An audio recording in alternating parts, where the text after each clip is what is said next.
Welcome back students. हम लोग start करेंगे हमारा topic application of animal biotechnology. So अनुप्रयोग क्या क्या है एनिमल बायोटेक्नोलॉजी के, इसके बारे में हम लोग डिस्कस करेंगे। जैसे फर्स्ट हम इंट्रोडक्शन देख लेते हैं कि एनिमल बायोटेक्नोलॉजी एक ऐसी टेक्नोलॉजी है जिसमें क्या कहता है एनिमल का जो एनिमल्स है इनका farm, medical and research field में यूज़ किया जाता है ना। जैसे इसके हम बहुत सारे सेक्टर्स के बारे में डिस्कस करेंगे, जैसे stem cell research, transgenic animal production, drug development, therapeutic and diagnosis and transplantation.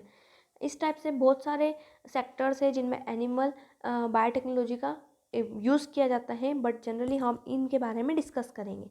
जैसे फर्स्ट हम बात करते हैं स्टेम सेल रिसर्च। हमने स्टेम सेल कल्चर के बारे में डिस्कस किया है, इसके पहले हमने ट्रांसजेनिक एनिमल के बारे में डिस्कस किया है।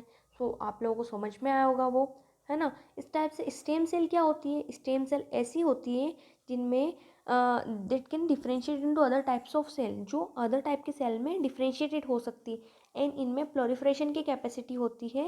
एंड ये ऐसी सेल होती है जो अपने टाइप की सेम टाइप की सेल्स को बना सकती है एंड बहुत सारी टाइप की डिफरेंट डिफरेंट टाइप की सेल को, हमारी बॉडी की सेल को ये बनाती है ना। और इनका और अदर भी यूज़ है, जैसे ट्रीटमेंट में भी इनका यूज़ किया जाता है, सेल थेरेपी में भी इनका यूज़ किया जाता है। जैसे प्रोडक्शन ऑफ क्लोनल एनिमल, एक क्लोन एलिमेंट को बनाने में इनका बहुत यूज़ किया जाता है। ड्रग के इफेक्ट की टेस्टिंग के लिए इनका यूज़ किया जाता है एंड रिसर्च पर्पज से भी इन सेल को यूज़ किया जाता है।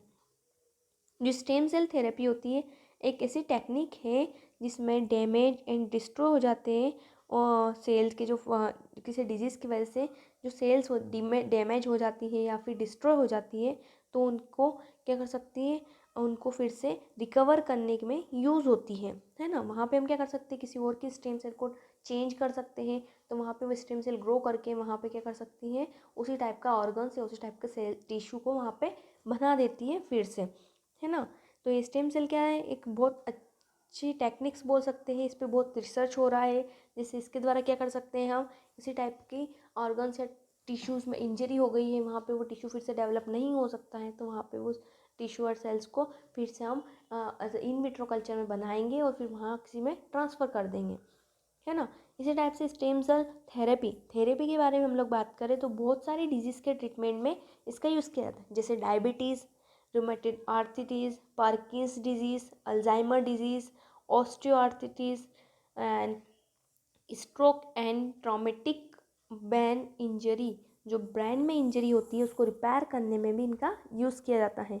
एंड डिसेबिलिटी होती है किसी को, कॉन्जेनिटल डिसऑर्डर्स होते हैं, कॉन्जेनिटल डिसऑर्डर के थ्रू डिसेबिलिटी हो जाती है एंड स्पाइनल कॉर्ड इंजरी में रिपेयर करने में यूज़ होता है। तो इस टाइप से अलग अलग यूजेस है, स्टेम सेल के ट्रीट करती है अलग अलग टाइप की डिजीज़ को, है ना, थेरेपी के द्वारा। एंड स्टेम सेल थेरेपी जैसे हम बात करें हियर लॉस, जिसको क्या होता है हियरिंग लॉस हो जाता है, उसमें भी इसका ट्रीटमेंट किया जाता है। जैसे एम्ब्रियोनिक स्टेम सेल से को लेकर हम रिप्लेस कर सकते हैं उस डैमेज को, जिससे क्या हो सकता है उसकी हियरिंग लॉस जो हो गया उसको फिर से वो ठीक हो सके, है ना। इस टाइप से अल्जाइमर डिजीज़ के बारे में हम लोग देखें तो अल्जाइमर एक ब्रेन डिजीज़ है जिसमें कनेक्शन होता है किससे, न्यूरॉन का, एक न्यूरॉन का दूसरे न्यूरॉन से जो कनेक्शन होता है ब्रेन में वो क्या हो जाता है, वो टूट जाता है। तो उस कनेक्शन को ट्रीट करने के लिए अल्जाइमर डिजीज़ में सेल थेरेपी का यूज़ किया जाता है। कौन सी सेल, स्टेम सेल थेरेपी। ये क्या होता है इसमें, इस थेरेपी के द्वारा रिप्लेस किया जाता है डैमेज सेल को एंड इम्प्रूव किया जाता है कनेक्शन को, फिर से न्यूरॉन्स के कनेक्शन को। एंड यहाँ पे क्या होता है, स्टेम सेल सिक्रेट करती है स्पेशल टाइप के प्रोटीन को, जिससे क्या होता है वो न्यूरॉन्स जो होती है फिर से उनका कनेक्शन वो बन जाता है ना। तो इस टाइप से ये स्टेम सेल का यूज़ किया जाता है, स्टेम सेल थेरेपी का। नेक्स्ट हम लोग बात करें ट्रांसजेनिक एनिमल के प्रोडक्शन में, तो ट्रांसजेनिक एनिमल जो होते हैं उनके प्रोडक्शन में भी एनिमल सेल बायोटेक्नोलॉजी का बहुत यूज़ है। जैसे यहाँ पे फॉरेन डीएनए को इंसर्ट करेंगे हम किसी जीनोम में, है ना, जिससे क्या हो जाएगा वो एनिमल ट्रांसजेनिक बन जाएगा। इसके डिफरेंट डिफरेंट एग्जाम्पल है, जैसे हम लोग बात करें mice, pig, rabbit, rat, cow, fish and sheep, इन सबको हम क्या कर सकते हैं, इसके द्वारा एनिमल बायोटेक्नोलॉजी के द्वारा हम बना सकते हैं ट्रांसजेनिक टेक्निक के द्वारा, है ना। जैसे हम लोगों ने प्रीवियस क्लास में डिस्कस किया था ट्रांसजेनिक एनिमल, उसके एग्जाम्पल के बारे में हम लोगों ने देखा था। सो ऐसे ट्रांसजेनिक एनिमल माइस के बारे में हम लोग बात करें, इसका यूज़ किया जाता है ह्यूमन डिजीज़ को ट्रीट करने के लिए, ह्यूमन डिजीज़ को क्योर करने के लिए हम इसका यूज़ करते हैं। एंड लाइव स्टॉक जैसे कैटल्स वगैरह, तो मिल्क की क्वालिटी को इंक्रीज़ करने में, मीट की बेटर क्वालिटी के लिए, जो मीट है उसकी अच्छी क्वालिटी हो उसके लिए हम ट्रांसजेनिक एनिमल बनाते हैं। एंड जो एग होता है उसके अंदर कंटेंट में क्या होता है, एग में प्रोटीन का कंटेंट होता है, तो उस प्रोटीन के कंटेंट को भी हम क्या कर सकते हैं, हम अच्छे से उसमें प्रोटीन में और ज़्यादा कंटेंट हो, प्रोटीन का हाई प्रोटीन कंटेंट बने वो एग, इसलिए ट्रांसजेनिक एनिमल्स बनाए जाते हैं। मतलब नॉर्मल जो उसमें कंटेंट है उस कंटेंट को हम, उसकी जो क्वांटिटी, उसकी मात्रा को यहाँ पे हम क्या कर रहे हैं, इंक्रीज़ कर रहे हैं, बढ़ा रहे हैं। जैसे मीट है पर उसकी क्वालिटी को क्या कर रहे हैं, और बेटर कर रहे हैं। एग है पर एग में क्या कर रहे हैं, हाई प्रोटीन कंटेंट हो, मतलब जिससे प्रोटीन हो, बहुत ज़्यादा प्रोटीन मिले और उससे बहुत ज़्यादा एनर्जी मिले, है ना। इस टाइप से मिल्क है तो मिल्क के प्रोडक्शन को और बढ़ाया जाए, उसको इम्प्रूव किया जाए। किस टाइप से इम्प्रूव कर सकते हैं हम यहाँ पे, ट्रांसजेनिक बनाकर उसको, है ना। इस टाइप से नेक्स्ट हम देखें ड्रग डेवलपमेंट में, जो ड्रग है उसके डेवलपमेंट में किस टाइप से यूज़ करते हैं एनिमल बायोटेक्नोलॉजी का। जैसे production of human insulin, insulin का प्रोडक्शन करके, मोनोक्लोनल एंटीबॉडीज़ बनाकर, एंड ह्यूमन ग्रोथ हार्मोन्स के द्वारा, वैक्सीन्स या फिर जीन थेरेपी के द्वारा। वन बाय हम डिस्कस करेंगे one by one.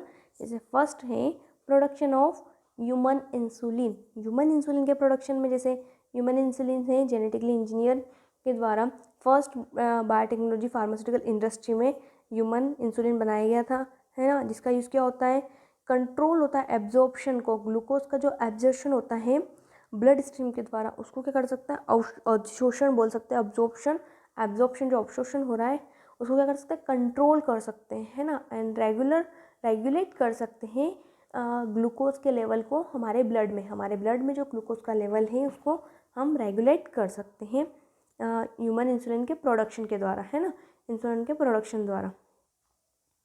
Next monoclonal antibody. Monoclonal antibody का यूज़ किया जाता है जो स्टेरॉइड्स हार्मोन है उनके अमाउंट को मेज़र करने में, एंड एंटीजन की स्टडी में, जो कैंसर सेल है उनकी सरफेस पे जो एंटीजन है उनकी स्टडी में हम इनका यूज़ कर सकते हैं। And anti cancer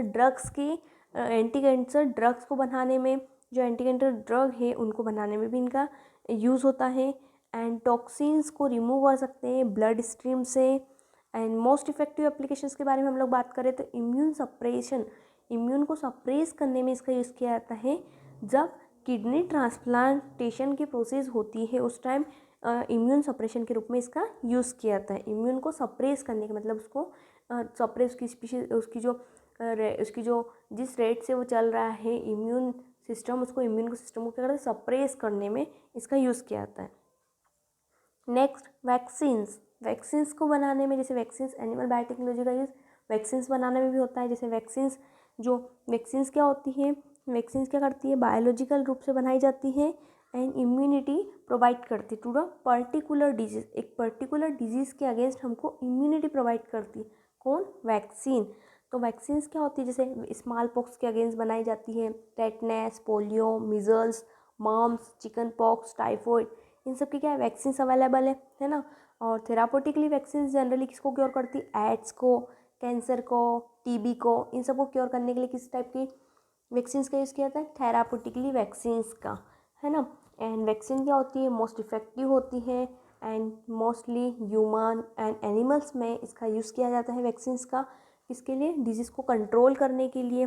and recombinant vaccine protein के द्वारा या फिर जीन कोडिंग के द्वारा बनाई जाती है, जो क्या करती है, जो पैथोजन को जो किससे बने होते हैं, पैथोजन, मतलब पैथोजन से ओरिजिनेट होते हैं जीन, है ना, उनकी जीन से बनाई जाती है वैक्सीन। जैसे रिकॉम्बिनेंट वैक्सीन में क्या हो जाएगा, हम लाइव, जैसे वैक्सीन जो अलग अलग टाइप की होती है, हम लोगों ने देखा था वैक्सीन के बहुत सारे टाइप्स होते हैं, लाइव वैक्सीन, अटीन्यूएटेड वैक्सीन, कील वैक्सीन, डीएनए रिकॉम्बिनेंट वैक्सीन या फिर डीएनए वेक्टर वैक्सीन, इस टाइप से अलग अलग टाइप की वैक्सीन होती हैं। मतलब डीएनए के सीक्वेंस को कॉम्बिनेट करके किसी जीन के द्वारा कॉम्बिनेशन करके बनाना या फिर वेक्टर वैक्सीन बनाना, इस टाइप से अलग अलग टाइप की वैक्सीन्स होती है। जो एनिमल सेल बायोटेक्नोलॉजी के द्वारा बनाई जाती है। तो ये क्या है, इसका एक एप्लीकेशन हो सकता है जिसमें हम क्या लिख सकते हैं, वैक्सीन के वैक्सीन्स के द्वारा भी हम वैक्सीन्स बना सकते हैं एनिमल बायोटेक्नोलॉजी के द्वारा, जिससे हम वैक्सीन्स का अलग अलग ट्रीटमेंट में कर सकते हैं, है ना। इस टाइप से नेक्स्ट हमारा जीन थेरेपी। जीन थेरेपी इसमें क्या कर सकते हैं, हम किसी डिजीज़ के अगेंस्ट डीएनए का यूज़ करके फार्मास्यूटिकल एजेंट में, जिससे क्या कर सकते हैं, हम डिजीज़ का ट्रीट कर सकते हैं। इन रिपेयरिंग एंड रिप्लेसमेंट में भी, जैसे म्यूटेटेड जीन्स का हम यूज़ कर सकते हैं रिपेयरिंग एंड रिप्लेसमेंट में। रिपेयरिंग का इंजरी है तो उसको रिपेयर करने में, एंड रिप्लेस करने के लिए उस ऑर्गन या जो सेल है जिसमें क्या हुआ, इंजरी हो गई, वो ठीक नहीं हो रहा है, तो वहाँ क्या करते हैं, हम रिप्लेस कर देंगे उसको वहाँ उसकी जीन से, जिससे क्या होगा, जीन वहाँ पे उसी टाइप के जीन्स वहाँ जनरेट होंगे। हम वहाँ पे ट्रांसप्लांट किया हमने, तो ट्रांसप्लांट क्या होगा, वहाँ पे ट्रांसप्लांट करने के बाद वहाँ पे जीन जनरेट होंगे, एंड जो सेल्स जिसमें इंजरी हो गई है उसको फिर से रिकवर करेंगे, है ना। इस टाइप से जीन थेरेपी का use cancer, AIDS and rheumatoid arthritis, अलग अलग टाइप की जो डिजीज़ है, पार्किंस डिजीज़, इनमें यूज़ किया जाता है जीन थेरेपी का।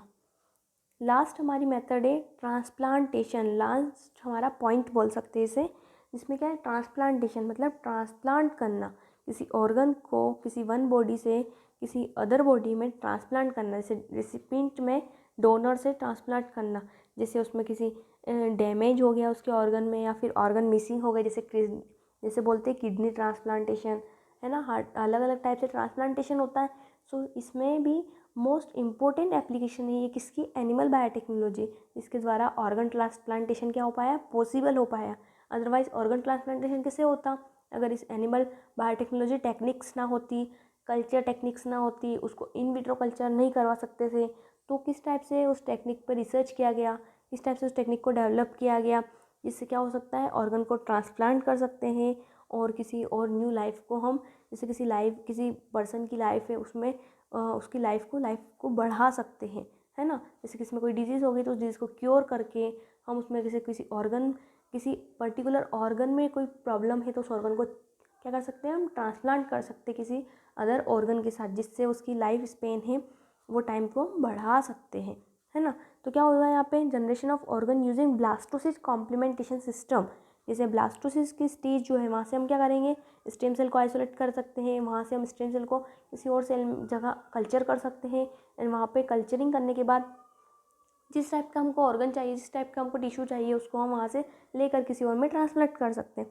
इस टाइप से फंक्शनल चेंज हो सकते हैं एडल्ट टिश्यू स्टेम सेल का यूज़ करके। किसी एडल्ट स्टेम सेल में क्या हुआ है, particular differentiated adult stem cell तो क्या कर सकते हैं, पर्टिकुलर टाइप की डिजीज़ को ही क्योर कर सकती है डिफ्रेंशिएटेड एडल्ट स्टेम सेल, है ना। तो यहाँ पे भी हम क्या कर सकते हैं, ट्रांसप्लांटेशन की मेथड को यूज़ कर सकते हैं।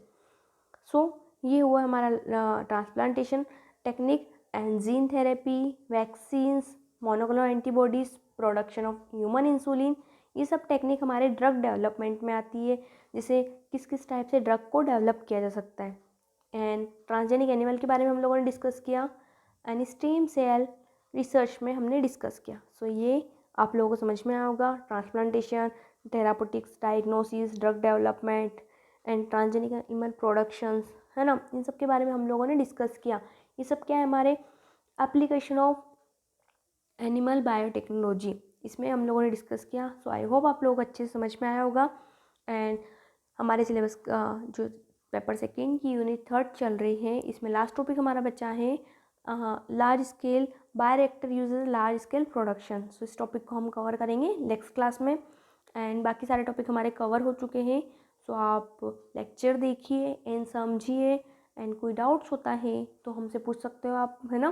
किसी भी टॉपिक से रिलेटेड, किसी भी पेपर में, किसी भी फैकल्टी से आपको डाउट होता है तो आप उससे पूछ सकते हैं। And thank you so much.